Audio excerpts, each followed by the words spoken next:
പരിശുദ്ധമായി നാം വാഴ്ത്തപ്പെടും. ഈ നല്ല സമയത്ത് ഓർത്ത ദൈവത്തെ സ്തുതിക്കുകയും വാഴ്ത്തുകയും ചെയ്യുന്നു. വിവിധ സ്ഥലങ്ങളിലും രാജ്യങ്ങളുമായിരുന്ന ദൈവത്തിന്റെ വചനം കേൾക്കുന്ന എല്ലാ പ്രിയപ്പെട്ടവർക്കും കർത്താവായ യേശുക്രിസ്തുവിന്റെ വിധിയേറിയ നാമത്തിൽ എന്റെ സ്നേഹവന്ദനം. അല്പസമയത്തെ ദൈവത്തിന്റെ ചിന്തയ്ക്കായി ഒരു ദൈവത്തിന്റെ ഭാഗം വായിക്കുന്നു. യോശുവയുടെ പുസ്തകം 6-ാം അധ്യായം 10-ാമത്തെ വാക്യം. അവർ കാഹളം ഊതിക്കൊണ്ട് നടന്നു. യോശുവ ജനത്തോട്, ആർപ്പിടുവിൻ, ഞാൻ നിങ്ങളോട് കൽപ്പിക്കുന്ന നാൾ വരെ നിങ്ങൾ ആർപ്പിടരുത്, ഒച്ച കേൾപ്പിക്കരുത്, വായിൽ നിന്ന് ഒരു വാക്കും പുറപ്പെടുകയും വരുത്, അതിനുശേഷം ആർപ്പിടാം എന്ന് കൽപ്പിച്ചു. വളരെ അനുഗ്രഹിക്കപ്പെട്ട നല്ല തിരുവെഴുത്തിനായി ദൈവത്തെ സ്തുതിക്കും. നാം ചിന്തിച്ച വചനം, യോശുവ ജനത്തോട് പറയുകയാണ്, ആർപ്പിടുവിൻ എന്ന് ഞാൻ നിങ്ങളോട് കൽപ്പിക്കുന്ന നാൾ വരെ നിങ്ങൾ ആർപ്പിടരുത്, ഒച്ച കേൾപ്പിക്കരുത്, വായിൽ നിന്നൊരു വാക്കും പുറപ്പെടരുത്. ദൈവത്തിന്റെ നിയമമാണിത്, വ്യവസ്ഥയാണ്. അത് പാലിച്ച് നിയമം അനുസരിച്ച് വ്യവസ്ഥയ്ക്ക് അതിൽ പ്രമാണം പറയുന്നത് പോലെ പോയെങ്കിൽ മാത്രമേ നമുക്ക് ജീവിതത്തിൽ മുന്നേറാൻ കഴിയത്തുള്ളൂ, ശത്രുവിനെ ജയിക്കാൻ കഴിയത്തുള്ളൂ. പ്രൈസലോ. നമ്മുടെ പല പരാജയങ്ങൾക്കും കാരണം നമ്മൾ നിയമത്തിനും വ്യവസ്ഥയ്ക്കും പ്രമാണത്തിലും നിൽക്കാത്തത് കൊണ്ടാണ്. യോശുവ ജനത്തോട് പറയുകയാണ്, വായിൽ നിന്നൊരു വാക്കും പുറപ്പെടരുത്. അത് മൗനമായിരിക്കേണ്ട സ്ഥാനത്ത് മൗനമായിട്ടിന്ന് ഹൃദയത്തിൽ ദൈവത്തെ ധ്യാനിക്കണം. ഹൃദയത്തിൽ ദൈവത്തെ നമ്മൾ ധ്യാനിച്ചുകൊണ്ടിരിക്കണം. അരുതാത്ത വാക്കുകൾ, കുശുകുശുപ്പുകൾ, പിറുപിറുപ്പുകൾ ഒന്നും ദൈവമക്കളുടെ വായിൽ നിന്ന് വരാൻ പാടില്ല. ദൈവത്തിന് ഒരു തീരുമാനമെടുത്ത തീരുമാനപ്രകാരം യോശുവ ജനത്തെ നയിക്കുമ്പോൾ യോശുവ പറയുന്നതാണ്, ഹല്ലേലൂയ, ഒച്ച കേൾപ്പിക്കാൻ പാടില്ല, വായിൽ ഒരു വാക്ക് പോലും പുറപ്പെടരുത്. കാരണം ശത്രു ഭയങ്കര പ്രബലനാണ്. ശത്രുവിനെ ദൈവം നമ്മുടെ കയ്യിൽ ഏൽപ്പിച്ചിരിക്കുക. യെരിഹോവിനെ നമുക്ക് മറികടന്നെങ്കിൽ മാത്രമേ കനാനിലേക്ക് പ്രവേശിക്കാൻ കഴിയുള്ളൂ. അതുകൊണ്ട് ഞാൻ പറയുന്നിടം വരെ നിങ്ങൾ ആർപ്പിടരുത്. ജനം അത് അനുസരിക്കുക. കണ്ടോ, ഇന്നത്തെ കാലഘട്ടത്തിൽ അനുസരണം എന്ന് പറയുന്ന ദൈവസഭയ്ക്കില്ല, ദൈവജനത്തിനുമില്ല. അതുകൊണ്ട് പലപ്പോഴും അനുഗ്രഹങ്ങളെല്ലാം തടസ്സപ്പെടുകയാണ്. അതുകൊണ്ടാണ് കൊലോസിലെ എങ്ങനെ വായിക്കുമ്പോൾ നിങ്ങളുടെ വാക്കുകൾ കൃപയോട് കൂടിയതും ഉപ്പിനാൽ രുചി വരുത്തിയതുമായിരിക്കട്ടെ എന്ന് പറയുന്നത്. നമ്മൾ സഭയിൽ മിണ്ടരുതെന്ന് പറയുമ്പോൾ അപ്പോൾ തന്നെ എന്ത് ചെയ്യും? കുശുകുശുപ്പായി, പിറുപിറുപ്പായി. അങ്ങനെയുള്ളവർക്ക് ഒരിക്കലും അനുഗ്രഹങ്ങളെ പ്രാപിക്കാൻ കഴിയത്തില്ല. അവർ എത്ര കാഹളം ഊതിയാലും കാഹളമിട്ടാലും എത്രമാത്രം ദൈവത്തെ സ്തുതിച്ചാലും അതിന് മറുപടി കിട്ടത്തില്ല. കർത്താവ് എന്ത് പറയുന്നോ അതനുസരിച്ച് പോകുന്നവർക്കാണ് ദൈവിക നന്മ. ഈ 2025 എന്നെ കേൾക്കുന്ന പ്രിയ സ്നേഹിതരെ, ഞാൻ പറയട്ടെ, ദൈവവചനത്തെ നിങ്ങൾ എങ്ങനെയാണ് ജീവിതത്തിൽ ഉൾക്കൊള്ളുന്നത്? വചനത്തെ നിങ്ങൾ എങ്ങനെയാണ് പ്രമാണിക്കുന്നത്? നിങ്ങൾ അനുസരണത്തോടു കൂടി നിന്നാൽ ഈ വർഷം ദൈവം നിങ്ങളെ അനുസരിക്കും, അല്ലെ നിങ്ങളെ അനുഗ്രഹിക്കും. അനുസരിക്കുന്നവർക്കാണ് അനുഗ്രഹം എന്ന് പറയുന്നത്. പ്രൈസലോ. ഈ വചനം പറയുന്നത് എന്താണ്? ഹല്ലേലൂയ, സ്തോത്രം. യോശുവയുടെ പുസ്തകം 6-ാം അധ്യായം 1 തൊട്ട് വാക്യങ്ങൾ വായിക്കുമ്പോൾ, എന്നാൽ യെരിഹോവിനെ ഇസ്രായേൽ മക്കളുടെ നിമിത്തം അടച്ചുറപ്പാക്കിയിരുന്നു. ആരും പുറത്തിറങ്ങിയില്ല, അകത്ത് കയറിയതുമില്ല. ഇസ്രായേൽ മക്കൾ മുഖാന്തരം യെരിഹോവിനെ അടച്ച് ഉറപ്പാക്കി. ആരും പുറത്തിറങ്ങത്തില്ല, ആരും അകത്തോട്ട് കയറുന്നില്ല, അല്ലേ?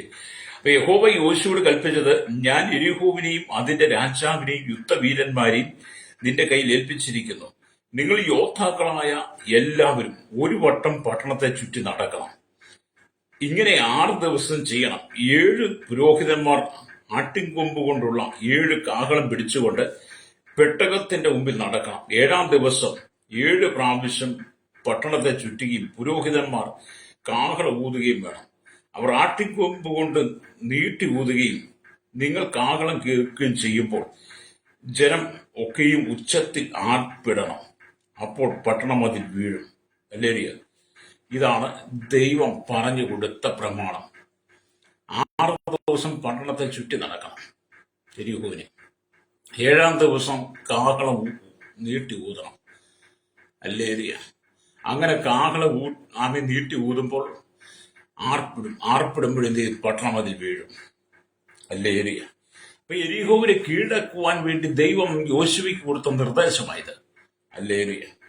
അപ്പൊ ഇസ്രായേൽ ജനം കനാൻ നാട്ടിൽ പ്രവേശിച്ച ശേഷം ആദ്യമായി കീഴടക്കിയ പട്ടണം കനാന്റെ മധ്യത്തിലുള്ള എരിഹോമായിരുന്നു. വളരെ വലിയ തന്ത്രപരമായ ഒരു നീക്കമായിരുന്നു അത്. കനാന്റെ മധ്യഭാഗം ആദ്യമായി കീഴടക്കുന്നതിനാൽ കനാനിയുടെ സൈന്യത്തെ വിഭജിച്ച് ബലഹീനമാക്കുവാൻ യോശുവയ്ക്ക് കഴിഞ്ഞു. പിന്നീട് തെക്കും വടക്കുമുള്ള പട്ടണങ്ങൾ നിഷ്പ്രയാസം കീഴടക്കുവാൻ കഴിഞ്ഞു എന്നുള്ളതാണ്. അല്ലേ? അപ്പൊ യോശുവ ജനത്തോട് ആർപ്പിടുവി എന്ന് ഞാൻ നിങ്ങളോട് കൽപ്പിക്കുന്ന നാൾ വരെ നിങ്ങൾ ആർപ്പിടരുത്, ഒച്ച കേൾപ്പിക്കരുത്, വായിൽ നിന്ന് ഒരു വാക്കുപോലും പുറപ്പെടരുത്. അതിനുശേഷം ആർപ്പിടാം എന്ന് കൽപ്പിച്ചു. എത്ര അനുസരണത്തോടു കൂടിയാണ് ഇസ്രായേൽ ജനം യോശുവയെ അനുസരിച്ച് യോശുവ പറയുന്നത് പോലെ പോകുന്നത്. കാരണം അവർക്ക് പാലും തേനും ഒഴുകുന്ന ദേശത്തെത്തണം. പാലും തേനും ഒഴുകുന്ന വാഗ്ദത്ത ദേശത്തിലെത്തിയാൽ കഴിഞ്ഞ 40 വർഷം അവർ കടന്നു പോകുന്ന ആ മരുഭൂമി യാത്ര അതിനൊരു വിരാമം ഇടുകയാണ്. മരുഭൂമിയിൽ ദൈവം അവർക്കൊന്നിനും കുറവ് വരുത്തിയില്ല. എല്ലാം അവർക്ക് സമയാസമയങ്ങൾ കൊടുത്തു. എങ്കിലും അവരെത്തിച്ചേരേണ്ടത് കനാനില്ല, വാഗ്ദത്ത കനാനില്ല. ഇന്ന് പകലിൽ ദൈവത്തിന്റെ വചനം കേൾക്കുന്ന പ്രിയ ശ്രോതാവേ, ദൈവത്തിന്റെ ആത്മാവ് പ്രഭാതത്തിൽ ശക്തമായി നിന്നോട് അറിയിക്കുന്ന ദൂത്, നിന്റെ യാത്ര നിന്റെ തീരുമാനത്തിനകത്ത് ഒതുക്കി നിർത്തരുത്. നിന്റെ യാത്ര നീ പറയുന്നിടത്ത് അവസാനിപ്പിക്കരുത്. ദൈവം പറയുന്നത് കേട്ട് ദൈവം നിനക്ക് വേണ്ടി ഒരുക്കി വെച്ചിരിക്കുന്ന സ്വർഗീയ കാനാനുണ്ട്. ആ സ്വർഗീയ കാനാനിൽ നീ എത്തുന്നിടം വരെയും നീ മുന്നോട്ട് യാത്ര ചെയ്തുകൊണ്ടിരിക്കണം. ഹല്ലേലൂയ. മാനുഷികമായ വാക്കുകൾ, ഉപദേശങ്ങൾ നിന്നെ ഒരുപക്ഷെ ചതിവിലേക്ക് അകപ്പെടുത്തി നിന്നെ അന്ധവിശ്വാസങ്ങൾ കൊണ്ട്, അവിശ്വാസങ്ങൾ കൊണ്ട് നിന്റെ ഹൃദയത്തെ തകർത്ത് കളഞ്ഞ് നിനക്കുള്ള സ്വർഗീയ കനാൻ നഷ്ടപ്പെടുത്തി കളയാതെ നീ അവിടെ എത്തിച്ചേരണം. പ്രൈസോ. യാത്രമധ്യേ പല ഉപദേശങ്ങളും വന്നേക്കാം, പല തീരുമാനങ്ങളും വന്നേക്കാം. അങ്ങനെയുള്ള തീരുമാനങ്ങളെ നിങ്ങൾ വിവേചിച്ച് തിരിച്ചറിഞ്ഞിട്ട് എന്ത് ചെയ്യണം?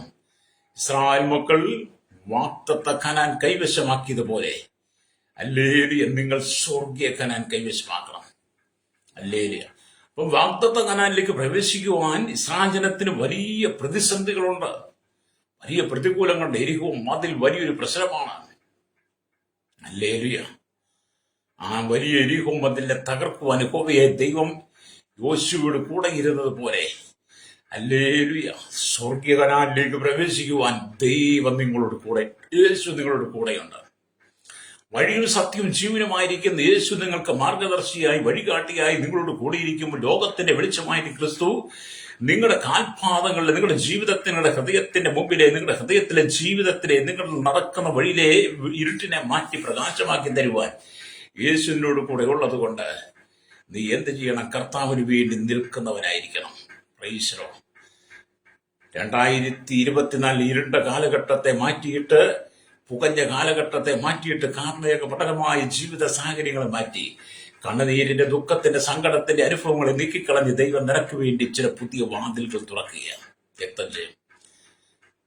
ആ വാതിലുകൾ തുറക്കുന്നവരെ ദൈവിക വ്യവസ്ഥയനുസരിച്ച് നിങ്ങൾ ഒച്ച കേൾപ്പിക്കാതെ, വായിൽ നിന്നൊരു വാക്കുപോലും പുറപ്പെടുവിക്കാതെ മൗനമായിരുന്ന് ദൈവത്തെ സ്തുതിക്കുമ്പോഴാണ് കാഹളം ഊതുവാൻ, സ്തുതിക്കുവാൻ, ഒച്ചയിൽ ആർപ്പിടുവാൻ ദൈവത്തിന്റെ ആലോചന നിനക്ക് വരുന്നിടം വരെയും നീ ദൈവത്തിനെ ധ്യാനിച്ചുകൊണ്ടിരിക്കണം.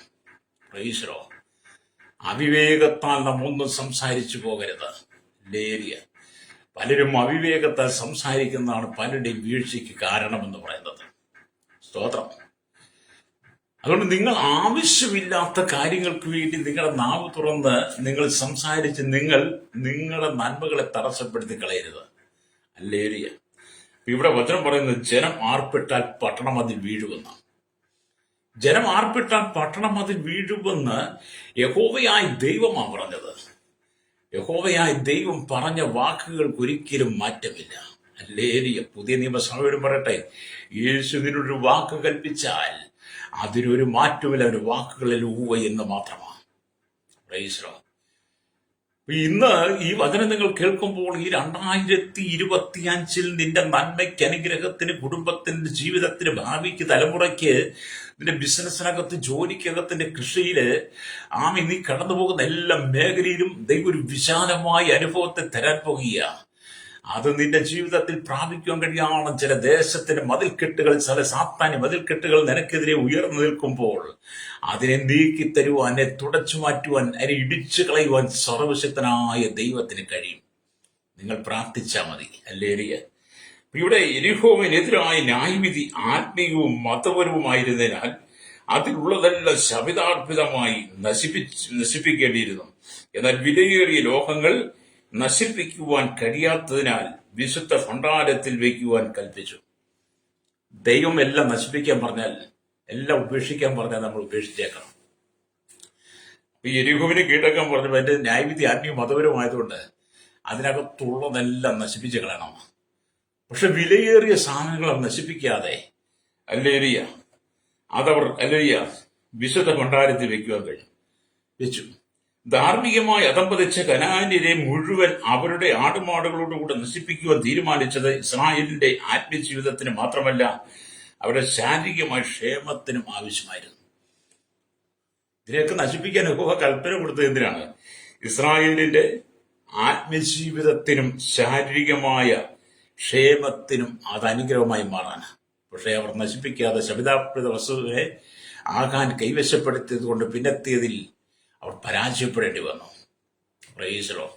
അപ്പം ദൈവഹിതമല്ലാത്തത് എല്ലാം നീ നീക്കിക്കളഞ്ഞ് വിശുദ്ധിയിലും വേർപാടിൽ നിന്ന് ദൈവത്തെ സ്തുതിക്കുന്നെങ്കിൽ മാത്രമേ ഈ 2025 നിനക്ക് അനുഗ്രഹം പ്രാപിക്കാൻ കഴിയുള്ളൂ.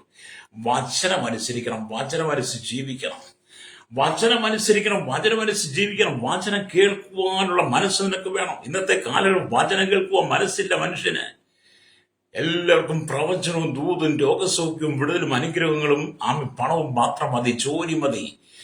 നല്ലൊരു കൂട്ടം വിദേശത്ത് പറന്നാ മതി. എങ്ങനെ പറക്കാൻ പറ്റും, എങ്ങനെ വിസ കിട്ടും, എങ്ങനെ പാസ്പോർട്ട് കിട്ടും, എങ്ങനെ അവിടെ എത്തിച്ചേരും, അവിടെ ചെന്ന് എന്ത് പറയും, എങ്ങനെ പണം ഉണ്ടാക്കും എന്നുള്ള ചിന്താധിക്കാരാ. വിശുദ്ധിയോ വേർപാടോ ദൈവജനമോ ഒന്നും ജീവിതത്തിൽ ഇല്ലാതെ കണ്ടതും കേട്ടതുമായിട്ട് ഒരു കൂട്ടം ജനം സഭയ്ക്കകത്ത് നുഴഞ്ഞു കയറി അവർ പണമുണ്ടാക്കി തുടങ്ങിയപ്പോൾ, സുവിശേഷം വിറ്റ് കാശാക്കാൻ തുടങ്ങിയപ്പോൾ പലരും അലറിയ പല വിധത്തിലും തെറ്റിച്ചും തിരിച്ചും മറിച്ചും വ്യാഖ്യാനിച്ചും ഒക്കെ പണം ഉണ്ടാക്കിയെടുക്കുക. അങ്ങനെ ആകാൻ ശപിതാർപ്പിത വസ്തു മോഷ്ടിച്ചെടുത്തതുപോലെ ദൈവികതമല്ലാതെ സമ്പാദിക്കുന്നതെല്ലാം നിനക്ക് നഷ്ടപ്പെടുന്നേ, നിനക്ക് പരാജയമായി മാറും. അവിടെ എവിടെയൊക്കെ പോയി മോഷ്ടിച്ചും കളവ് പറഞ്ഞും മേടിക്കുന്നതൊക്കെ ഉണ്ടല്ലോ, ആകാൻ ശപിതാർപ്പിത വസ്തു എടുത്തതുപോലെ വിലയേറിയ ലോഹങ്ങളും അതിലുള്ളതൊക്കെ വിശുദ്ധ ഭണ്ഡാരത്തിൽ കൊണ്ട വെച്ചെന്ന് പറഞ്ഞതുപോലെ ഹല്ലേലൂയ. നിങ്ങൾ പോയി വ്യാജം പറഞ്ഞുണ്ടാക്കുന്ന, കളവ് പറഞ്ഞുണ്ടാക്കുന്ന പണമൊക്കെ ദൈവനാമത്തിനാണെന്ന് പറഞ്ഞ് നീ ചിന്തിച്ചാൽ ദൈവസന്നിധി ശപിതാർപ്പിതമായിരിക്കും. നിന്നോട് ഒഴിവാക്കാൻ പറയുന്നതിനെ മുഴുവൻ നീ ഒഴിവാക്കിയെങ്കിൽ മാത്രമേ നിങ്ങളുടെ ആത്മീയ ജീവിതത്തിനും നിങ്ങളുടെ ശാരീരികമായ അഭിവൃദ്ധിക്കും കാരണമാകത്തുള്ളൂ. അല്ലെങ്കിൽ ദൈവികതമല്ലാത്തതൊക്കെ മേടിച്ച് ശപിതാർപ്പിതമായതൊക്കെ ജീവിതത്തിൽ കൊണ്ടുവന്ന് കഴിഞ്ഞാൽ, കളവ് പറഞ്ഞൊക്കെ മേടിച്ചു കൊണ്ടുവന്ന് പിന്നീട് ശാരീരികമായി ബലഹീനത വന്ന് രോഗിയായി മാറുമെന്ന. അതുകൊണ്ട് ഹോസ്പിറ്റലിൽ കൊടുക്കേണ്ടി വരും. ഹല്ലേലൂയ. രക്തം ചെയ്യൽ നമ്മൾ പലരെയും കണ്ടുകൊണ്ടിരിക്കുന്നതാണ്. ഇവിടെ ദൈവത്തിന് വചനം വായിക്കുമ്പോൾ യെരിഹോ മതിലുകൾ തകർന്നു വീഴുന്നതിന് ദൈവം കൊടുത്ത പ്രധാനപ്പെട്ട കൽപ്പന, നിങ്ങൾ ആർപ്പിടരുത്, ഒച്ച കേൾപ്പിക്കരുത്. ഹല്ലേലൂയ. ഈ മതിലെന്ന് പറഞ്ഞ സാധാരണ മതിൽ നമ്മളെ ഭാഗത്തിലേക്ക് വരും. ഹല്ലേലൂയ. അപ്പൊ നിങ്ങൾ ആർപ്പിടരുത്, ഒച്ച കേൾപ്പിക്കരുത്, വായിൽ നിന്നൊരു വാക്കും പുറപ്പെടുകയും വരുത് എന്നാണ്. 6 ദിവസം, ഒരു ദിവസത്തിൽ 1 പ്രാവശ്യം വീതം 6 പ്രാവശ്യം ചുറ്റി വരണം. 7-ാം ദിവസം 7 പ്രാവശ്യം ചുറ്റി ശാന്തമായും മൗനമായും ചുറ്റണം. 7-ാം ദിവസം അവസാന പ്രാവശ്യം ചുറ്റുമ്പോൾ 7 പ്രാവശ്യം ചുറ്റി കാഹള ഊതുമ്പോൾ യെരിഹോ മതിൽ വീഴും. 6 ദിവസം നമ്മൾ ആർപ്പിടരുത്, ഒച്ച കേൾപ്പിക്കരുത്, വായിൽ നിന്നൊരു വാക്ക് പോലും പുറപ്പെടുവിക്കരുത്. 7-ാം നാൾ പുരോഹിതന്മാർ കാഹള ഊതുവാൻ യോശുവയുടെ നിർദ്ദേശപ്രകാരം അത് ലഭിക്കുമ്പോൾ അപ്പോൾ കാഹള ഊതണം, ഇസ്രായേൽ ആർപ്പിടണം. അപ്പോഴാണ് മതിൽ വീഴുന്നത്. ഹല്ലേലൂയ. അപ്പം ദൈവം പറയുന്ന കൽപ്പനകൾ നമ്മൾ അനുസരിക്കണം. അപ്പം ബുദ്ധിമാനായ ലോകമനുഷ്യന്റെ കാഴ്ചയിൽ ഭോഷത്വമെന്ന് തോന്നുന്ന കാര്യങ്ങളാണ് ആത്മീയ വിജയത്തിന്റെ മാനദണ്ഡങ്ങൾ എന്ന് പറയുന്നത്. ഹല്ലേലൂയ. ഈ ലോകത്തിൽ ബുദ്ധിമാന്മാരും ബുദ്ധിമതികളും കൂടിക്കൊണ്ടിരിക്കുക. അവർ ബുദ്ധിപരമായി പലതും ചിന്തിക്കുകയും പലതും പ്രവർത്തിക്കുകയും ചെയ്തു കൂട്ടുക. പക്ഷെ അതുകൊണ്ടൊന്നും യാതൊരു പ്രയോജനമില്ലെന്നേ. ഹല്ലേലൂയ. അപ്പം യെരിഹോ മതിലിന്റെ മുകളിലാണ് രാഹാബും കുടുംബവും താമസിച്ചിരുന്നത്. ഈ മതിലിന് ഏകദേശം 20 അടി വണ്ണമുണ്ടായിരുന്നു. ഇത്ര വലിപ്പമുള്ള ഒരു മതിൽ കേവലം മനുഷ്യരുടെ ആർപ്പുവിളിയുടെ മുമ്പിൽ ഇടിഞ്ഞു വീഴുമെന്ന് മാനുഷികമായി വിശ്വസിക്കാനാകില്ല. പക്ഷേ എന്നാൽ ഇത് സംഭവിച്ചു എന്നുള്ളതാണ്. ഹല്ലേലൂയ, സ്തോത്രം. ആർപ്പിടൽ വിശ്വാസത്തിന്റെ തെളിവ് മാത്രം. ദൈവം പറഞ്ഞതുപോലെ ആർപ്പിട്ടാൽ വീഴുമെന്ന് അവർ വിശ്വസിച്ചു. ഹല്ലേലൂയ. ആർപ്പിടൽ എന്ന് പറയുന്നത് വിശ്വാസത്തിന്റെ ഹല്ലേലൂയ വിശ്വാസത്തിന്റെ ഒരു അടിസ്ഥാനമാണ്. ഹല്ലേലൂയ. അപ്പൊ ആർപ്പിട്ടാൽ മതിൽ വീഴുമെന്നുള്ള ഇസ്രായേൽ ജനം വിശ്വസിക്കുക. ഹല്ലേലൂയ. എന്നെ കേൾക്കുന്നവരെ സ്നേഹിത, ഹല്ലേലൂയ, ഇവിടെ നാം ദൈവത്തിന്റെ വചനം വായിക്കുമ്പോൾ മരുഭൂമിയിൽ കൂടി നടന്നു വന്നപ്പോൾ കരുതലായി അവരെ കാത്തു സൂക്ഷിച്ച ദൈവം, അവർ പലപ്പോഴും പിറുവിറുത്തപ്പോഴും ദൈവത്തോട് മത്സരിച്ചപ്പോഴും അവരെ തകർത്ത് കളയാതെ നശിപ്പിച്ച് കളയാതെ അവരോട് കൂടെ ഇരുന്ന ദൈവം, ഭീരുക്കളെ പോലെ അവിശ്വാസം അവർ വാക്കുകളിൽ പറഞ്ഞുണ്ടാക്കിയപ്പോഴും അവർ വിലപിച്ചുകൊണ്ട് ദൈവത്തെ കോപിപ്പിച്ചപ്പോഴും ദൈവം ഇസ്രായേൽ ജനത്തെ സ്നേഹിച്ചിരുന്നു. മരുഭൂമിയിൽ അനവധി പിറുവിറുപ്പുകൾ ഇസ്രായേൽ ജനം ചെയ്തു. ദൈവത്തെ കോപിപ്പിക്കുന്ന നിലയിൽ അവർ വിലപിച്ചുകൊണ്ടിരുന്നു. എന്നിട്ടും ദൈവരെ കൈവിട്ട് കളഞ്ഞില്ല. രക്തം ചെയ്യും. അത് ഇന്ന് പകലിൽ ദൈവം കേൾക്കുന്ന ശ്രോതാവേ, നിനക്ക് ജീവിതത്തിൽ പലതിനെ പരാജയപ്പെടുത്തുവാനുണ്ട്, പലതിനെ തോൽപ്പിക്കുവാനുണ്ട്, നീ പലതിനെ ജയിക്കാനുണ്ട്. നീ നീ വാക്തത്വങ്ങളെ മുറുകെ പിടിച്ചുകൊണ്ട് വാക്തത്വങ്ങളിൽ വിശ്വസിച്ചുകൊണ്ട് നിയോഗപ്രകാരം പ്രമാണമനുസരിച്ച് വിശുദ്ധിയോടെ ദൈവസേനയിൽ സ്തുതിച്ച് സ്തോത്രം ചെയ്ത് ഉള്ളിൽ മൗനമായി ധ്യാനിച്ചു കൊണ്ടിരിക്കുന്നെങ്കിൽ സമയത്ത് നീ ദൈവശബ്ദം കേൾക്കും. ദൈവം നിന്നോട് ആർപ്പിടാൻ പറയുമ്പോൾ നീ ആർപ്പിട്ട് ദൈവത്തെ സ്തുതിക്കുമ്പോൾ നിനക്ക് മുമ്പിൽ യെരിഹോ പട്ടണമതിൽ വീണതുപോലെ ചില മതിൽക്കെട്ടുകൾ വീഴും. രക്തം ചെയ്യും. നിന്റെ കുടുംബത്തെ തകർക്കുന്ന ചില മതിൽക്കെട്ടുകൾ ഉണ്ട്. വിദേശത്ത് ഉയർന്നിട്ടുണ്ട്. നിന്റെ കുടുംബത്തെ നേരെ ഉയർന്നിട്ടുണ്ട്. ഹല്ലേലൂയ. അതിന്റെ സ്വന്തക്കാരിൽ നിന്നും ബന്ധുക്കളിൽ നിന്നും ചാർച്ചക്കാരിൽ നിന്നും അയൽവാസികളിൽ നിന്നെ സ്നേഹിക്കുന്നവരുടെ കയ്യിൽ നിന്നും നിന്റെ ഒരുപക്ഷെ അയൽവാസികളിൽ നിന്ന് പോലും നിന്റെ നന്മ തകർക്കുന്ന, നിന്റെ അനുഗ്രഹത്തെ തടസ്സപ്പെടുന്ന ചില മതിലുകൾ, ഹല്ലേലൂയ, അതിനെ നീ തകർക്കണം. അതുകൊണ്ട് യോശുവോട് പറഞ്ഞതുപോലെ, യോശുവ ജനത്തോട് പറഞ്ഞ പോലെ, ആർപ്പിടരുത്, ഒച്ച കേൾപ്പിക്കരുത്, വായിന്നൊരു വാക്കും പുറപ്പെടുവിക്കരുത്. ഹല്ലേലൂയ. അതിനുശേഷം ആർപ്പിടുവിന്ന് ഞാൻ കൽപ്പിക്കുമ്പോൾ നിങ്ങൾ ആർപ്പിട്ടാ മതി. അതെ, പ്രാർത്ഥിക്കേണ്ട സമയത്ത് മൗനമായി ഇരുന്ന് പ്രാർത്ഥിക്കണം. അല്ലെ, ഇപ്പോൾ കനാനെ അവകാശമാക്കേണ്ട സമയം. അവിശ്വസനീയമായ ഒരു വാക്ക് 1000 ഹൃദയങ്ങളെ തളർത്തിക്കളയും. കനാനെ അവകാശമാക്കേണ്ട ജനം അതിനെ അവകാശമാക്കുവാൻ കഴിയാത്ത വിധത്തിൽ അവിശ്വസനീയമായ വാക്കുകൾ ഇസ്രായേൽ ജനത്തിന്റെ ഉള്ളിൽ നിന്ന് വന്നതുപോലെ, എന്നെ കേൾക്കുന്ന പ്രിയ മാതാപിതാവേ, നിന്റെ നന്മയെ നീ അവകാശമാക്കേണ്ട നാളുകളാ. നിന്റെ അനുഗ്രഹത്തെ നീ അവകാശമാക്കേണ്ട നാളുകളാ. അവിശ്വസനീയമായ വാക്കുകൾ നിന്റെ നാവിൽ നിന്ന് പുറപ്പെടരുത്. ഹല്ലേലൂയ, സ്തോത്രം. ഹല്ലേലൂയ. ഭൂരിഭാഗം ആളുകളും ദൈവം എന്തെങ്കിലും പറഞ്ഞാൽ, ദൂതുകൾ അറിയിച്ചാൽ, വാക്തത്വം പറഞ്ഞാൽ അതിൽ വിശ്വസിക്കാതെ അവിശ്വസനീയമായ വാക്കുകൾ കൊണ്ട് ആ വാക്തത്വത്തെ തകർത്ത് കളയും. അങ്ങനെ തകർത്ത് കളയുമ്പോഴാണ് നിങ്ങളുടെ അനുഗ്രഹം തകരുന്നത്. ഹല്ലേലൂയ, സ്തോത്രം. യെരിഹോവിനെ ചുറ്റി വരുമ്പോൾ ശാന്തമായി മൗനമായി കർത്താവിന്റെ മഹത്വമേറിയ പ്രവർത്തികളെ ധ്യാനിച്ചുകൊണ്ട് വരുന്നത് നല്ലത്. 6 ദിവസം യെരിഹോവിനെ ഓരോ ദിവസം ചുറ്റുമ്പോൾ, ഹല്ലേലൂയ, ഒരു പ്രാവശ്യം ചുറ്റുമ്പോൾ ആർപ്പിടാതെ, ഒച്ച കേൾപ്പിക്കാതെ, വായിന്ന് ഒരു വാക്കും പുറപ്പെടുവിക്കാതെ ദൈവത്തിന്റെ പ്രവർത്തികളെ ധ്യാനിച്ച് നടക്കുന്നത് അത് അനുഗ്രഹമായി മാറി. ഹല്ലേലൂയ. എന്നെ കേൾക്കുന്ന ദൈവജനങ്ങൾ ഞാൻ പറയട്ടെ, നിങ്ങൾക്ക് വിരോധമായി യെരിഹോ മതിലുകൾ കർത്താവ് തകർക്കുന്നത് വരെ മൗനമായിരിക്കണം. നിങ്ങൾക്കെതിരെ നിൽക്കുന്ന യെരിഹോ മതിലുകളെ ദൈവം തകർക്കുന്നവരെ നിങ്ങൾ മൗനമായിരിക്കണം. ആ കോട്ട സാധാരണ കോട്ടയല്ല. ചരിത്രകാരന്മാർ പറയുന്നത് കോട്ടയ്ക്ക് 27 അടി അകലവും വെൺകല കതകുകളും ഇരുമ്പ് പൂട്ടുകളും ഉള്ളതാണ്. ആ മതിലുകളിൽ ചിലർ പല യുദ്ധ താവളങ്ങളുണ്ടായിരുന്നു. ആ മതിലിന്മേൽ പല യുദ്ധ താവളങ്ങളുണ്ടായിരുന്നു. മാത്രമല്ല, കോട്ടമതിലിന്മേൽ ചിലർ വീടുകൾ നിർമ്മിച്ച് പാർത്തിരുന്നു. ഹല്ലേലൂയ, സ്തോത്രം. ഇന്ന് നിങ്ങൾക്കും വിരോധമായി യെരിഹോ മതിലുകളെ പോലെ നിങ്ങളെ വെല്ലുവിളിച്ചുകൊണ്ട് നിൽക്കുന്ന ചില കതകുകളും പൂട്ടുകളും ഉണ്ടാകാം. ഹല്ലേലൂയ. നിങ്ങൾക്കും ഇതുപോലെ ഇസ്രായേലിന് കനാനിലേക്ക് പ്രവേശിക്കുവാൻ ഈ കോട്ടമതിൽ വലിയ വിശാലമായി നിൽക്കുക. അതിന്റെ പുറത്ത് ആ മതിലിന്മേൽ എന്ത് ചെയ്യുന്നു? യുദ്ധസന്നാഹങ്ങളോട് യുദ്ധം ചെയ്യുന്നവരുണ്ട്. ചില ആളുകളൊക്കെ അവിടെ വീട് വെച്ച് താമസിക്കുന്നുണ്ട്. ഇസ്രായേലിനെ കൊണ്ട് കടക്കുവാൻ കഴിയാതെ വണ്ണം അടച്ചുറപ്പിച്ചിരിക്കുക എന്ന് പറഞ്ഞ പോലെ നിങ്ങൾക്ക് വിരോധമായി നിൽക്കുന്ന മതിൽക്കെട്ടുകൾ അങ്ങനെയാ. അല്ലേ? നിങ്ങളെ വെല്ലുവിളിച്ചുകൊണ്ടിരിക്കുന്ന ചില കഥകളും താമ്രവാതിലുകൾ ഇരുമ്പോടാമ്പലുകളും ഒക്കെ അല്ലേ? നിങ്ങൾ അല്ലറിയ യെരിഹോ മതിലുകൾ വീഴുന്നിടം വരെ ഇസ്രായേൽ മക്കൾ ശാന്തമായിരുന്നത് പോലെ നിങ്ങൾ വലിയ ശാന്തമായിരിക്കണം. വലിയ ഒച്ചപ്പാടിലും ബഹളത്തിലും ഒക്കെ പോകാതെ ശാന്തമായിരിക്കണം.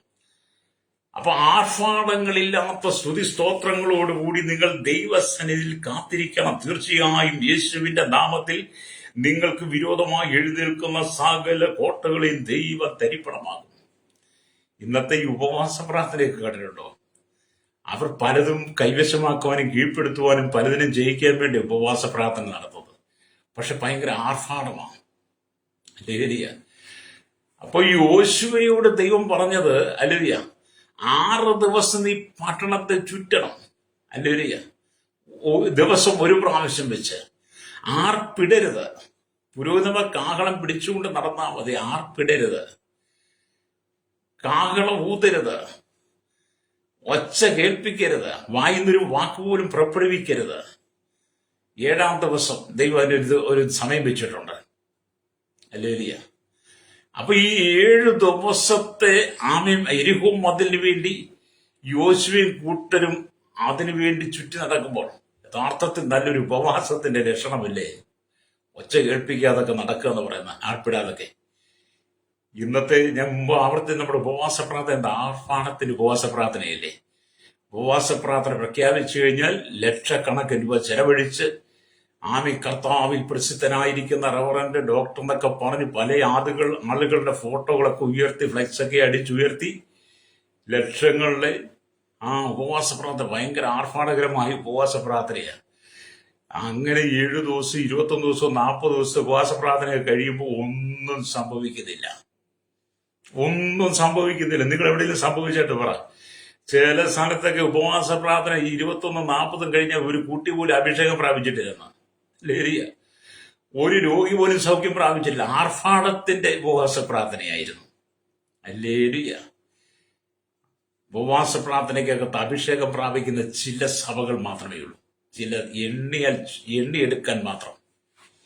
ആർഭാടങ്ങളൊന്നും ദൈവം ആഗ്രഹിക്കുന്നില്ല. പ്രിയ സ്നേഹിത, എന്നെ കേൾക്കുന്ന ശ്രോതാ, നിന്റെ ആർഭാടങ്ങളോടെ നീ ദൈവത്തെ സ്തുതിക്കുന്നതും മഹത്വപ്പെടുന്നതും നിന്റെ പണത്തിന്റെ വലിപ്പവും നിന്റെ സഭയുടെ വലിപ്പവും നിനക്ക് തന്നിരി കഴിവിന്റെ വലിപ്പവും നിന്റെ വലിയ പ്രകടനമൊന്നും കാഴ്ചവെക്കുവാനല്ല ദൈവം നിന്നെ വിളിച്ചത്. നിന്റെ കയ്യിൽ തന്നിരിക്കുന്ന ജനത്തെ ദൈവത്തിൽ ഒരുക്കിയെടുത്ത് അവരെ ആത്മീയമായി പണിതെടുത്ത് അവരുടെ കുറവുകളെ തീർത്ത് പാപങ്ങളെ കുറിച്ച് ബോധ്യപ്പെടുത്തി ദൈവവചനം അവർക്ക് പറഞ്ഞു കൊടുത്തവരെ ശുദ്ധീകരിച്ച് നിത്യതയിലേക്ക് നടത്തുവാനാ ദൈവം നിന്നെ സഭയുടെ ഇടയനാക്കി വെച്ചിരിക്കുന്നത്.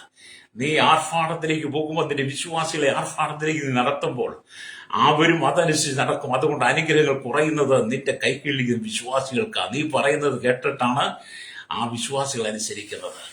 അവരെ വചനം പറഞ്ഞു പഠിപ്പിക്കണം. ഇല്ലേ? തുള്ളി ചാടി ഓടി നടന്ന് ചവിട്ടി മെതിച്ച് ഊതി തൊഴിച്ച് പണത്തിന്റെ പേരിൽ ഒക്കെ പറഞ്ഞ് കോലാഹലം സൃഷ്ടിച്ച് ഭൂതവും പിശാചിനെയൊക്കെ ഇളക്കി എന്ന് വേണ്ട എന്തെല്ലാം ആർഭാടങ്ങളാ. ഇതൊക്കെ ദൈവം ചെയ്തുള്ളത്. ദൈവം ചെയ്യാനുള്ള ദൈവത്തിന് വിട്ടുകൊടുക്കണം.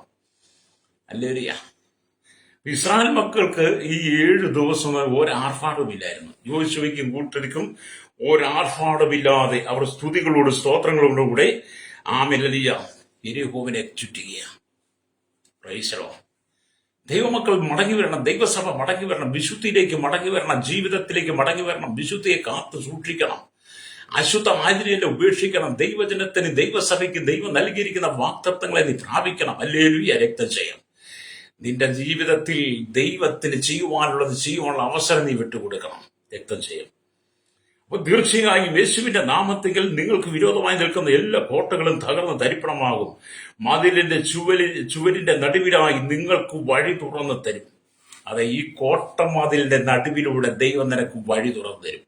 ഇസ്രായേലിന് മുമ്പിൽ നിൽക്കുന്ന യെരിഹോ മതിലിന്റെ നടുവിലൂടെ ഇസ്രായേലിന് വഴി തുറന്നു കൊടുക്കുവാൻ ദൈവത്തിന് കഴിഞ്ഞെങ്കിൽ നിങ്ങളുടെ ജീവിതത്തിൽ നിൽക്കുന്ന മതിലുകൾക്ക് മുമ്പിൽ അതിന്റെ നടുവിലൂടെ വഴി തുറന്ന് ദൈവം നിന്നെ നടത്തും. ഹല്ലേലൂയ. അപ്പൊ കർത്താവ് നിനക്ക് തുറന്ന വാതിലുകളെ നിങ്ങളുടെ മുമ്പിൽ ആമി കൽപ്പിക്കുക. തുറന്ന വാതിലുകളെ ദൈവം തരിക. അതുകൊണ്ട് മനുഷ്യന്റെ നാവുകൾ ഞരമ്പില്ലാത്ത നാവുകളാണ്. മനുഷ്യന്റെ നാവുകൾക്ക് ഞരമ്പില്ല. മനുഷ്യന്റെ നാവുകൾക്ക് എല്ലില്ലാത്ത ഞരമ്പില്ലാത്ത നാവുകൾ കൊണ്ട് എന്തെല്ലാമാണ് നിങ്ങൾ വിളിച്ചു പറയുന്നത്. ലേലിയ രക്തം ചെയ്യും. നാവിന് എല്ലുണ്ടായിരുന്നെങ്കിൽ എവിടെയെങ്കിലും അടങ്ങിയിരുന്നേനെ. ഞരമ്പുണ്ടായിരുന്നെങ്കിൽ അത് ആ ബലത്തിൽ നിന്ന്. എല്ലും ഞരമ്പും ഇല്ലാത്തത് കൊണ്ട് അതിങ്ങനെ വായിൽ കൂടെ ഓടി നടന്ന് വഴുവഴ പറഞ്ഞുകൊണ്ട് ദൈവത്തിന്റെ അനുഗ്രഹങ്ങളെ തടസ്സപ്പെടുത്തുക. പിറുവിറുക്കാണ്, കുശുകുശുപ്പുകളാണ്, ഏഷണികളാണ്, നുണകളാണ്, പരിഹാസമാണ്. ഇതൊക്കെയാണ് അനുഗ്രഹത്തിന് തടസ്സം. ഹല്ലേലൂയ. അപ്പം ദൈവം നാവിനെ സൃഷ്ടിക്കുമ്പോൾ ഞരമ്പില്ലാതെ നാവിനെ സൃഷ്ടിച്ചു. 32 പല്ലുകളിടയിൽ അടങ്ങിയിരിക്കത്തക്ക വിധത്തിൽ മുഖ്യമായ സുരക്ഷിതമായ സ്ഥലത്തിൽ നാക്കിനെ ദൈവം വെച്ചു. ഹല്ലേലൂയ. വളരെ സുരക്ഷിതമായിട്ട് ഈ നാക്കിനെ ദൈവം നമുക്ക് തന്നിരിക്കുന്നത്. പക്ഷെ ഇത് ചെയ്തു കൂട്ടത് പ്രവൃത്തി എന്താ? ഹല്ലേലൂയ. അപ്പം വലിയ ഈ ഫാസ്ഫറസ് എന്ന ഒരു രസായനമുണ്ട്. എല്ലായ്പ്പോഴും വെള്ളത്തിനകത്ത് വെച്ചിരിക്കും. വെള്ളത്തിൽ നിന്നും വെളിയിലെടുത്താൽ അതിൽ തീ തീയെ പിടിച്ചെരിയും. ദൈവവചനം പറയുന്നു നാവ് ഒരു തീ തന്നെയെന്നാ. അത് നമ്മുടെ അംഗങ്ങളുടെ കൂട്ടത്തിൽ അനീതി ലോകമായി ദേഹത്തെ മുഴുവൻ മലിനമാക്കി ജീവചക്രത്തിന് തീ കൊളുത്തുകയും നരകത്താൽ അതിന് തീ പിടിക്കുകയും ചെയ്യുന്നുവെന്ന് യാക്കോബിന്റെ ലേഖനം 3:6 വായിക്കുന്നുണ്ട്. ഹല്ലേലൂയ. നാവാണ് നമ്മുടെ അനുഗ്രഹത്തിൽ തടസ്സം എന്ന് പറയുന്നത്. എന്നെ കേൾക്കുന്ന മാതാവി പിതാവി, നീ കഴിഞ്ഞ കാലങ്ങളിൽ കേട്ട വാക്തത്വങ്ങളും ദൂതുകളും ഫലിക്കാതെ പോയത്, പ്രാപിക്കാതെ പോയത്, പൂർത്തീകരിക്കാൻ കഴിയാതെ ആ വാക്തത്വങ്ങളും ദൂതുകളൊക്കെ നിവർത്തിക്കാൻ കഴിയാതെ പോയത് നിന്റെ നാവിന്റെ ദോഷമാണ്. അത് യാക്കോബ് പറയുക. 3:6 പറയുക. അല്ലെങ്കിൽ 3:6 എന്ന് പറയുന്നത് നരകത്താൽ അതിന് തീ പിടിക്കുന്നു. തീയുണ്ടാക്കാൻ പുക വെച്ച് തീയുണ്ടാക്കാൻ പുകയ്ക്കകത്ത് പുകഞ്ഞുകൊണ്ടിരിക്കുന്ന ആ പുകപടലത്തിനകത്ത് തീ ഉണ്ടാക്കാൻ വേണ്ടി ഹല്ലേലൂയ അതിനകത്തൂതി തീ കത്തിക്കുന്നത് പോലെ. അല്ലെങ്കിൽ ഞാനൊരു പുസ്തകത്തിൽ വായിച്ചതാണ്. തീ ഉണ്ടാക്കാൻ ചക്രം വെച്ച് കറക്കുമ്പോൾ അച്ചുതണ്ട് കുത്തി നിർത്തി കുഴിയിൽ തീ ഉണ്ടാക്കി മുകളിലേക്ക് ഉയരുന്നത് പോലെ മനുഷ്യന്റെ ആദരത്തിൽ നിന്നും പുറപ്പെടുന്ന മലിനാഗ്നിയുടെ ഉത്ഭവം അത് വാക്കുതർക്കങ്ങൾക്ക് കാരണമായി തീരും. ഹല്ലേലൂയ. നാവിൽ നിന്ന് മലിനമാകുന്ന മലിനാഗ്നിയെ നീക്കിക്കളയണം. ഇല്ലേ? നിങ്ങളുടെ നാവിൽ നിന്ന് മലിനമാകുന്ന മലിനാഗ്നിയെ നീക്കിക്കളഞ്ഞിട്ട് പരിശുദ്ധാത്മാവിന്റെ അഗ്നിയാൽ നിങ്ങളുടെ നാവിനെ ശുദ്ധീകരിക്കണം. പ്രൈസ്. സഭയിൽ ഉപവാസ പ്രാർത്ഥന, സഭയിൽ കൂട്ടായ്മ നടക്കുമ്പോൾ, സഭായോഗം കഴിഞ്ഞു കഴിയുമ്പോൾ പരിശുദ്ധാത്മാവിന്റെ അഗ്നിയാൽ നിറയപ്പെട്ട നാവ് കൊണ്ട് ദൈവത്തെ സ്തുതിച്ച് അഭിഷേകത്താൽ ദൈവത്തെ ആരാധിച്ച് ഇറങ്ങി വന്ന് കഴിയുന്ന ആ മനുഷ്യൻ സഭാഹോളിന് പുറത്തേക്ക് വന്നു കഴിയുമ്പോൾ, ഇപ്പോഴത്തെ കാലഘട്ടത്തിൽ സഭാഹോളിന് പുറത്തും വേണ്ട, സഭാഹോളിനകത്ത് ആശീർവാദം കഴിഞ്ഞു കഴിഞ്ഞാൽ പിന്നെ അഗ്നിനാവാൽ നിറയപ്പെട്ട മനുഷ്യന്റെ നാവിന്റെ മലിനാത്മാവിനെ വല്ലാഗ്നിയാൽ നിറയപ്പെട്ട് പിന്നെ അശുദ്ധമായി ഇത് വിളിച്ചു പറയുക. സ്വോത്രകാഴ്ചയുടെ കണക്ക് പറഞ്ഞു, ദശാംശത്തിന്റെ കണക്ക് പറഞ്ഞു, വരവ് ചെലവ് കണക്ക് പറഞ്ഞു, സ്ഥാനമാനങ്ങളും കസേരയുടെ കണക്ക് പറഞ്ഞു, പ്രസംഗത്തിന്റെ കുറവ് പറഞ്ഞു. തമ്മിൽ കലഹിക്കുന്ന മലിനാഗ്നി കൊണ്ട് സഭ നിറയപ്പെട്ടു. മലിനമായ അഗ്നിയാൽ മലിനാഗ്നി കൊണ്ട് നിറയപ്പെട്ട നാവുകളാൽ ദൈവസഭ അശുദ്ധമായി കിടക്കുകയാണ്. ലേലിയ ബോസിക്കുന്നു, പ്രാർത്ഥിക്കുന്നുണ്ട്, വേഷഭൂഷാദികളൊക്കെ ഉണ്ട്, ഭക്തിയുടെ വേഷങ്ങളൊക്കെ ഉണ്ട്. പക്ഷെ ഒന്നും നടക്കുന്നില്ല. മലിനാഗ്നി കൊണ്ട് നിറയപ്പെട്ട നാവുകൊണ്ട് ദൈവത്തെ സ്തുതിച്ചാൽ അവിടെ ദൈവം പ്രവർത്തിക്കത്തില്ല. നിനക്ക് മുമ്പിൽ നിൽക്കുന്ന മതിൽക്കെട്ട് വീഴത്തില്ല. നിനക്ക് മുമ്പിൽ നിൽക്കുന്ന മതിൽക്കെട്ടുകൾ വീഴണമെങ്കിൽ നിന്റെ നാവിൽ നിന്ന് പരിശുദ്ധാത്മാവിന്റെ അഗ്നിയാലുള്ള അഭിഷേകം പുറത്തു വരണം. ഹല്ലേലൂയ, സ്തോത്രം. വിശ്വാസിയെ കാണുമ്പോൾ തന്നെ സഭയുടെ ഇടയൻ വിശ്വാസിയെ സ്നേഹമുള്ളവരെ വിളിച്ച് പിറുപിറുക്ക് നിങ്ങൾ കണ്ടിട്ടില്ലേ? ഓരോന്ന് നിങ്ങളുടെ സഭയിലെ വിശ്വാസി കടന്നു വരുന്നത് കാണുമ്പോൾ അവരോട് എന്തെങ്കിലും ഇച്ചിരി ഇടർച്ചയുണ്ടെങ്കിൽ അവരെക്കുറിച്ച് കുശിക്കുന്ന അനുഭവം നിങ്ങൾ കണ്ടിട്ടില്ലേ? ചുണ്ടനക്കുന്ന നിങ്ങൾ കണ്ടിട്ടില്ലേ? കണ്ണിറക്കുന്ന കണ്ടിട്ടില്ലേ? മുഖത്തിന്റെ വാട്ടലുകൾ കണ്ടിട്ടില്ലേ? മുഖത്തെ ഭാവം മാറുന്ന നിങ്ങൾ കണ്ടിട്ടില്ലേ? എവിടെല്ലാം ചെന്നാൽ എവിടെല്ലാം ഇത് കാണാൻ കഴിയും? അനുഗ്രഹം ഒന്നും ഉണ്ടാകത്തില്ല പ്രിയരെ. അനുഗ്രഹം ഉണ്ടാകണം, നീ ശുദ്ധീകരിക്കപ്പെടേ. 2025 നിനക്ക് അനുഗ്രഹമായി മാറണമെങ്കിൽ, നിന്റെ മുമ്പിൽ നിൽക്കുന്ന മതിക്കെട്ടുകൾ മാറണമെങ്കിൽ, നിന്റെ നാവിൽ നിന്ന് മലിനാഗ്നികളെ മാറ്റിക്കളഞ്ഞ് പരിശുദ്ധാത്മാവിന്റെ അഗ്നികൾ നിറയപ്പെട്ട് ദൈവം പറഞ്ഞതനുസരിച്ച് അല്ലെങ്കിൽ ആമീൻ ആർപ്പിടരുത്, ഒച്ച കേൾപ്പിക്കരുത്, വായിൽ നിന്നൊരു വാക്കും പുറപ്പെടുവിക്കരുത്. നിനക്ക് ആത്മനിയോഗം ലഭിക്കുന്നിടം വരെ ആമീൻ നീ ദൈവത്തിൽ അത് അനുസരിക്കണം. പ്രൈസലോ. അപ്പം ദൈവത്തിന് വചനം പറഞ്ഞു. അപ്പം അല്ലുയ്യ, അപ്പം ആമീൻ സ്തോത്രം. നിങ്ങൾ അല്ലുയ്യ നാവിനെ കുറിച്ച് പഠിക്കേണ്ട ചില കാര്യങ്ങൾ. അല്ലുയ്യ നാവിനെ കുറിച്ച് പഠിക്കുമ്പോൾ നമുക്ക് കാണാൻ കഴിയുന്നത്, ഞാൻ ആമീൻ അല്ലുയ്യ ഒരു പുസ്തകത്തിൽ വായിച്ചതാണ്. അവൻ സംസാരിച്ചാൽ അല്ലെ, ഒന്നാമത്തെ കാര്യം ജ്ഞാനത്തോടുകൂടി സംസാരിക്കണം. നിങ്ങൾ സംസാരിച്ചാൽ ഒന്നാമത്തെ കാര്യം ജ്ഞാനത്തോടുകൂടി സംസാരിക്കണം. ജ്ഞാനത്തോടുകൂടി ദൈവികമായ ജ്ഞാനത്തോടുകൂടി സംസാരിക്കണം. യഹോവഭക്തി ജ്ഞാനത്തിന്റെ ആരംഭമാകുന്നെന്ന് സദൃശവാക്യം 1:7 വായിക്കുന്നുണ്ട്. അപ്പൊ നിങ്ങളെ സംസാരം ജ്ഞാനത്തോടുകൂടി സംസാരിക്കണം. രണ്ടാമത് അളന്ന് ചുരുക്കമായി സംസാരിക്കുക. രണ്ടാമത് നിങ്ങൾ അളക്കുന്നത് പോലെ, നിങ്ങൾ ഏതൊരു കാര്യം അളന്നെടുക്കുന്ന പോലെ, അളന്ന് കൊടുക്കുന്ന പോലെ നിങ്ങളുടെ വാക്കുകൾ അളന്ന് ചുരുക്കമായി സംസാരിക്കണം. ചിലരങ്ങോട്ട് സംസാരിച്ചു തുടങ്ങിക്കഴിഞ്ഞാൽ പിന്നെ അത് എവിടെ കൊണ്ട് നിർത്തണമെന്നും അറിയത്തില്ലത്. അങ്ങ് ബ്രേക്ക് പൊട്ടിയ വണ്ടിയുടെ നിലയ്ക്കാത്ത പോക്ക് പോലെ അങ്ങ് പോവാം. പിന്നെ എവിടെങ്കിലും ചെന്ന് തല്ലി അടിച്ച് വീഴുക ചെയ്യുന്നത്. ചിലരങ്ങോട്ട് സംസാരിച്ചു കഴിഞ്ഞാൽ അതിരുകളും വരപ്പുകളും ഒന്നുമില്ല. അവിടെ ദൈവാത്മാവുടെ ഒന്നാമത്തെ കാര്യം നിങ്ങൾ ജ്ഞാനത്തോട് സംസാരിക്കും. രണ്ടാമത് നിങ്ങളുടെ വാക്കുകളെ നിങ്ങൾ അളന്ന് ചുരുക്കമായിട്ട് സംസാരിക്കണം. ഹല്ലേലൂയ. ക്രൈസ്തവ വിശ്വാസികൾ അങ്ങനെ ആയിരിക്കണം. മൂന്നാമത്തെ കാര്യം ജ്ഞാനത്തോടും വിവേകത്തോടും ബുദ്ധിയോടും വിശ്വാസത്തോടും കൂടി സംസാരിക്കണം. എന്താണ് മൂന്നാമത്തെ കാര്യം? ജ്ഞാനത്തോടും വിവേകത്തോടും ബുദ്ധിയോടും വിശ്വാസത്തോടും കൂടെ സംസാരിക്കണം. അതാണ് ദൈവത്തിന് പ്രസാദം. അങ്ങനെ നിന്റെ നാവുകൾ കടിഞ്ഞാടണം. നാലാമത്തെ കാര്യം എന്ന് പറയുന്നത്, നന്മയായ കാര്യങ്ങളെക്കുറിച്ച് മറ്റുള്ളവർക്ക് പ്രയോജനമുണ്ടാകത്തക്ക നിലയിൽ സംസാരിക്കണം. നന്മയായ കാര്യങ്ങളെക്കുറിച്ച്, നന്മയുടെ അനുഭവങ്ങളെക്കുറിച്ച് മറ്റുള്ളവർക്ക് പ്രയോജനമാകത്തക്ക രീതിയിൽ, മറ്റുള്ളവർക്ക് അനുഗ്രഹമാകത്തക്ക നിലയിൽ, അവർക്ക് വേണ്ടുന്ന രീതിയിൽ സംസാരിച്ച് അവരെ ആത്മീയതയിലേക്ക് കൊണ്ടുവരണം. ഹല്ലേലൂയ. സ്തോത്രം.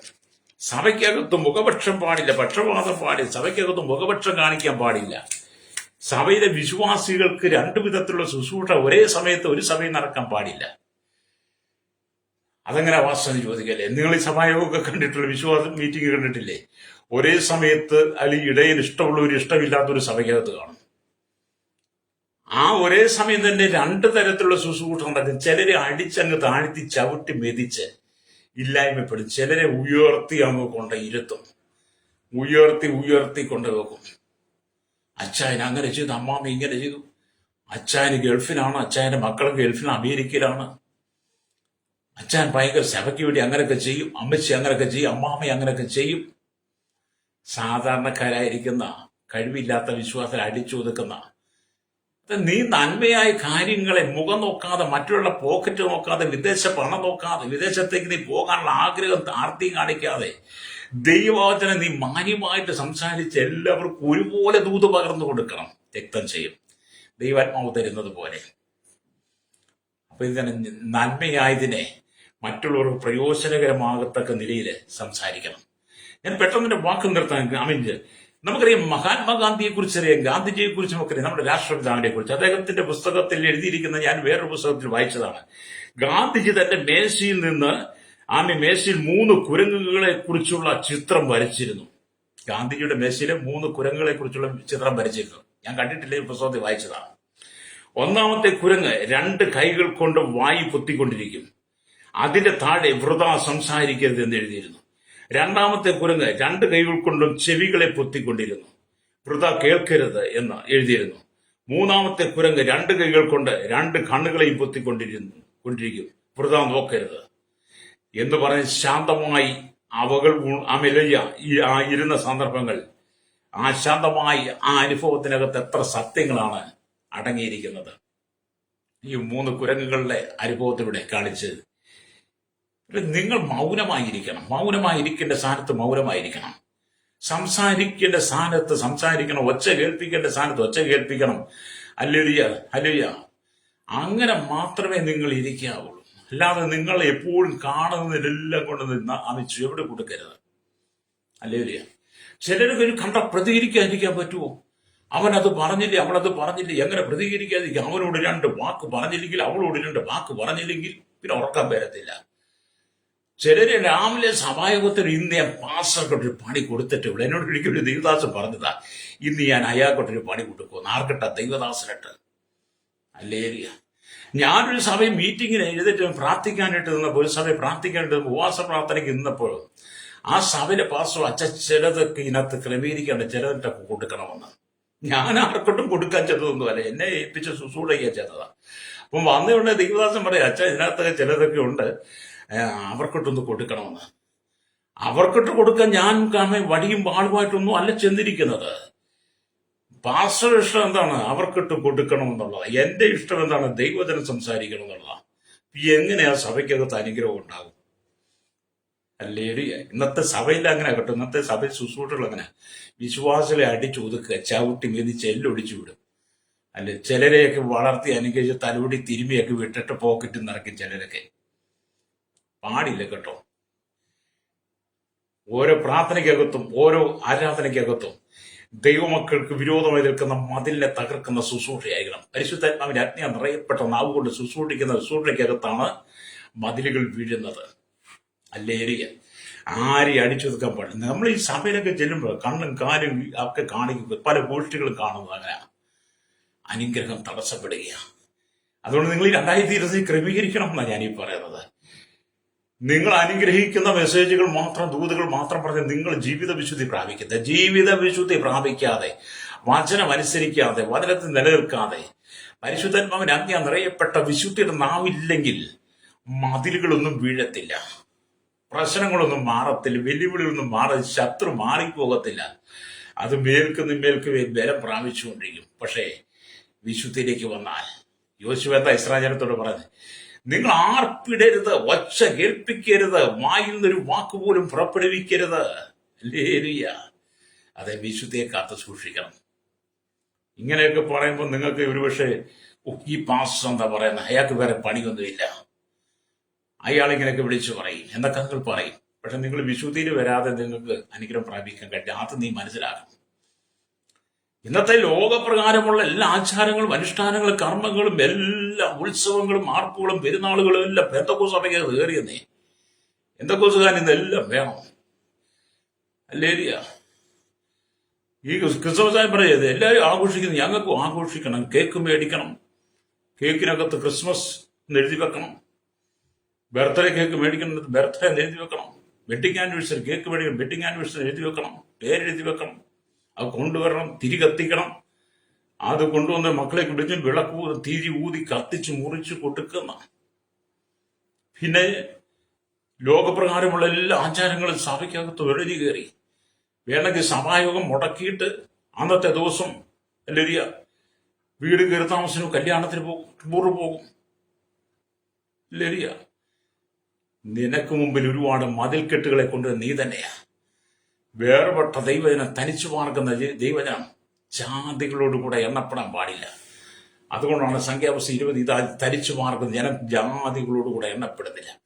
ലോകത്തിന്റെ മോഹങ്ങൾ, ലോകത്തിന്റെ ഇമ്പങ്ങൾ, ലോകത്തിന്റെ ഇഷ്ടങ്ങൾ, ഇവിടുത്തെ എല്ലാ സുഖലോലുപ ലൈംഗിക ജീവിതത്തിൽ നിന്നൊക്കെ നീ വെടിവിക്കപ്പെട്ട് നിന്റെ ശരീരത്തെ കർത്താവായ യേശുവിന്റെ രക്തം കൊണ്ട് കഴുകി ശുദ്ധീകരിച്ച് നിന്റെ മനസ്സിനെ, ഹൃദയത്തെ ശുദ്ധീകരിച്ച് ദൈവവചനത്തിൽ അനുസരിച്ച് നിൽക്കുന്ന നീ, ഹല്ലേലൂയ, പാപത്തിലേക്ക് വീണ്ടും പോകരുത്. വീണ്ടും നിന്റെ ജീവിതത്തിൽ പാപത്തിന്റെ മതിലുകളെ നീ പണിതിട്ട് വെക്കരുത്. വിശുദ്ധി നിൽക്കണം.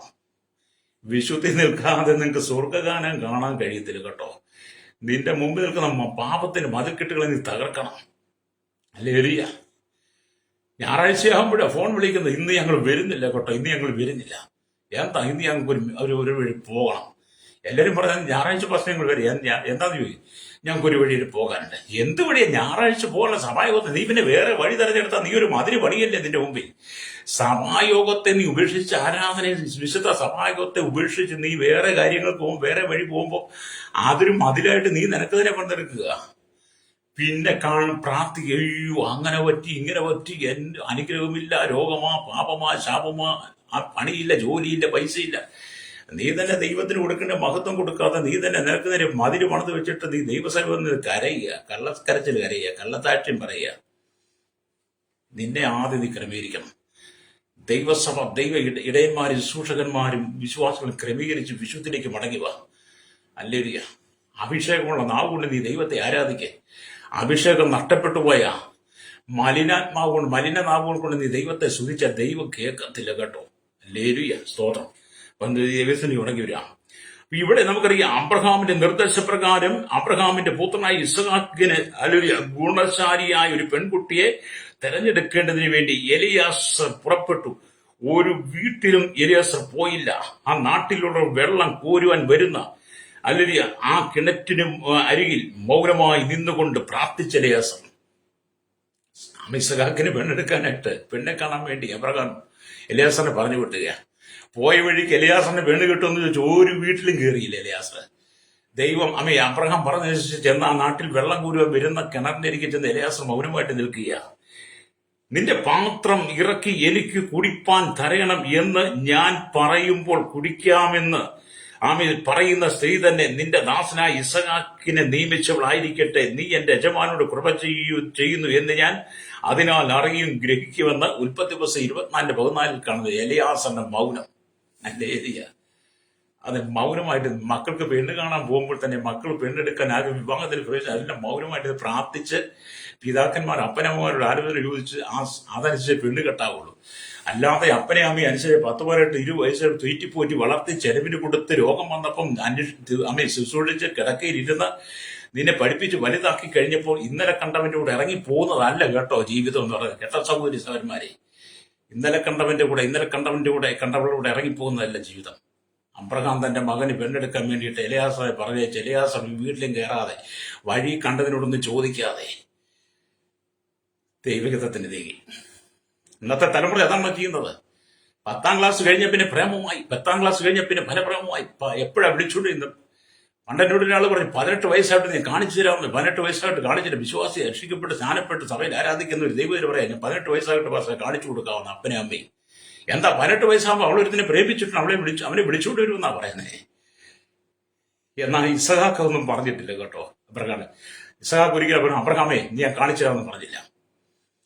അബ്രഹാം മകന് പെണ്ണാലോചിക്കുന്നുണ്ടേ. നിന്റെ നാവ് സൂക്ഷിക്കണം. അല്ലേലിയ.